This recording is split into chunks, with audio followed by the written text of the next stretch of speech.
Hello, everyone.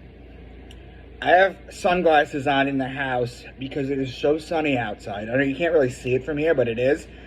So I'm going to Ray Charles this shit for you. Okay, so I'm going to tell you guys a story.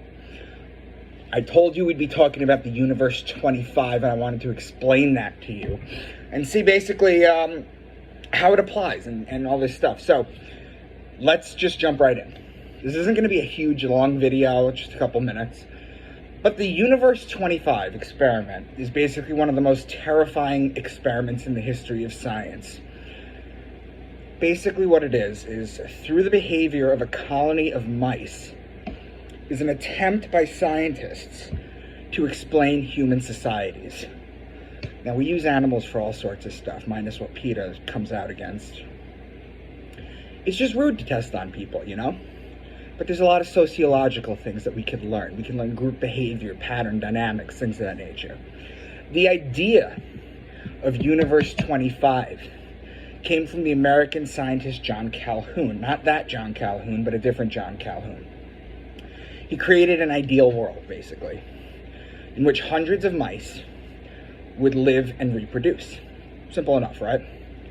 More specifically, he built so-called paradise of mice, which was a specifically, or especially, I should say, designed space where rodents, they had more food and water than you can believe. They had a large living space. So what did he do? In the beginning, he placed 4 pairs of mice that in a short time period began to reproduce. Because that's what you do when all your basic necessities are met, right? This is why the world is falling in population. Is because everything is leading towards depopulation, and with the rising of prices, people can't afford to have kids, have a house, or any of that kind of stuff. It's a fun time to live in. So, he took these 4 pairs of mice, they reproduced, and the population started to grow. So what happened? 315 days in, the reproduction began to decrease significantly. When the number of rodents hit 600, there was a hierarchy that was formed between them and the so-called wretches that appeared. This is a phenomenon that happened. Let me go into it real quick. Here's what happened. The larger rodents began to attack the group. And what happened was that many males began to collapse psychologically. You can see that in modern societies too. As a result, the females did not protect themselves and in turn became aggressive towards their young. As time went on, the females showed more and more aggressive behavior, isolation elements, lack of reproduction mood or reproductive mood, things of that nature. There was a low birth rate, and at the same time, there was an increased mortality in younger rodents. And here's where it gets interesting, as if this wasn't crazy enough to begin with. A new population of rodents appeared, the so-called beautiful mice. They refused to mate with the females or to fight for their space. All they cared about was food and sleep.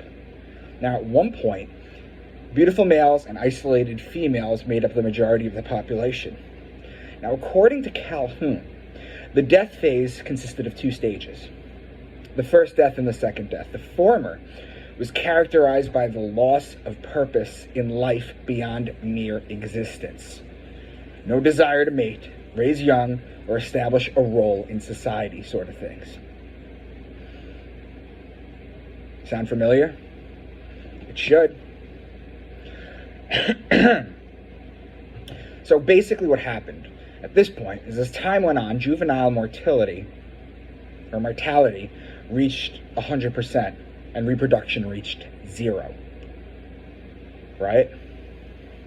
Among the endangered mice, here's where it gets interesting again. Homosexuality was observed, and at the same time, cannibalism increased, despite the fact that there was plenty of food. 2 years after the start of the experiment, the last baby of the colony was born. This was done 50 years ago? So by 1973, he had killed the last mouse in Universe 25. Here's where it gets absolutely bananas. He did Universe 25, this entire from front to end experiment 25 times. Not 5, not 10, not 15, not 20, 25 times. Each time, the result was exactly the same. Now, Calhoun's work, his scientific work, has been used as a model for interpreting social collapse. You guys heard the phrase, weak men create bad times, strong men create good times create, that whole thing, right? So it's been used as a model for interpreting social collapse, and his research serves as a focal point for the study of urban sociology. We're currently now witnessing direct parallels in today's society. Weak, feminized men with little to no skills and no protection instincts, and overly agitated women or females with no maternal instinct. Agitated and aggressive. Does this sound familiar? All right. So here we go. Let's wrap this up. The average lifespan of an empire, if you take out the Mayans, if you take out Rome and the Egyptians, again, I think I mentioned this in the last video, I can't remember. Egypt's empire was so long that they had 2 separate sun gods. On average, the average lifespan of an empire is 250 years. That's 2026, people. That is 3 years away. Agenda 2030, they moved it up from 2021 to 2030. Basically what happens is they engineer a collapse when too many people start to wake up. Because I've explained this before, and I've had people on to explain this before. What happens is, every 12 to 15,000 years, we have a, not atmospheric, what's the word? A earthly shift, a dry age period, or a volcano or something. Basically a catastrophic event that happens every 12 to 15,000 years. Within those 12 to 15,000 years, societies keep resetting. Because when the population starts to wake up too much, they burn it to the ground. We know this with all the underground cities and the underground transportation that they have right now. You talk about Agartha in Antarctica. You could talk about underground cities in Colorado and Denver. There's so many underground cities, guys. What does this all mean? It means that you're watching the collapse of civilization.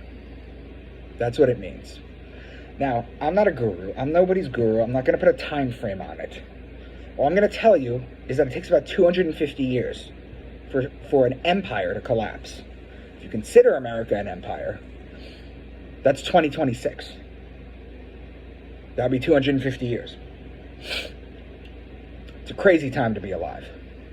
But I wanted you guys to be aware of this experiment, because for what it's worth, the biblical male-female values, they're not all there in order, but there is a reason that they are there. I've done a video on why you shouldn't mix fabrics. I've done that video.